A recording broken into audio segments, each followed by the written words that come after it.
Bismillahir Rahmanir Rahim. Assalamu alaikum wa rahmatullahi wa barakatuh. I'm glad to be talking to you at this stage of your learning for the examination and preparation for it.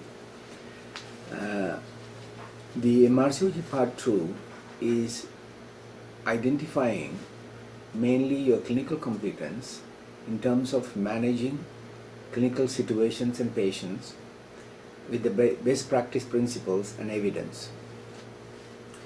I hope you started properly in terms of learning and reading, and I hope you have joined the correspondence course. If you haven't, do it now, because it is very useful, because I have structured this correspondence course in order to help you do the studies, and it is based on clinical knowledge, guidelines, practice situations and clinical algorithms.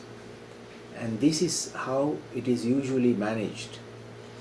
And this actually is hoping to test your knowledge, thoroughness of your investigations of clinical situations and patients, and making appropriate decisions. It involves not only these clinical skills, but also it involves other skills like communication and management technology. Understanding the complexity of the knowledge base that you require to manage a clinical situation, they are divided into SAQ, which is short essay questions, and the EMQs, which is extended matching questions, MCQs, and OSCEs. But the SAQs, EMQs and OSCEs are totally based on clinical practice. So the best way to learn for it, I realized it after following the OSCE candidates in the last exam, that you need to look at practical situations, practice situations that arise, which can be converted into exam situations, and also clinical situations that arise,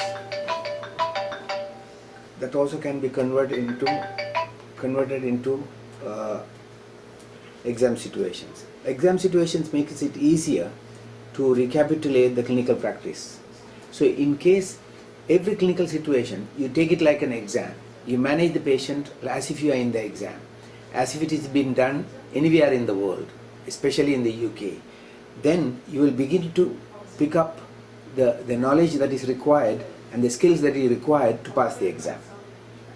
And please do the examination in the time allocated to you, and do it without any interruptions, using exactly, print out the material we send you by email and use it exactly like what you are doing an exam.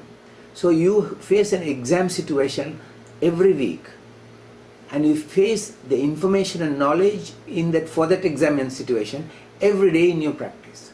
So you can actually convert some of your practice situations into exam situation and try it. For example, if you have a patient with a hypertension who has come to you with multiple complications, you write that down, the whole management that you did, and see what you did and what is the results. And by doing that, you will realize when they ask the question, this is how you will manage to successfully treat the condition. I will make more detailed examples later. Right now, try it on your side that you are facing a clinical situation in your examination, and the examination situation in your everyday clinical practice. Good luck to you, and I will talk to you again. Thank you. Assalamu alaikum wa rahmatullahi wa barakatuh.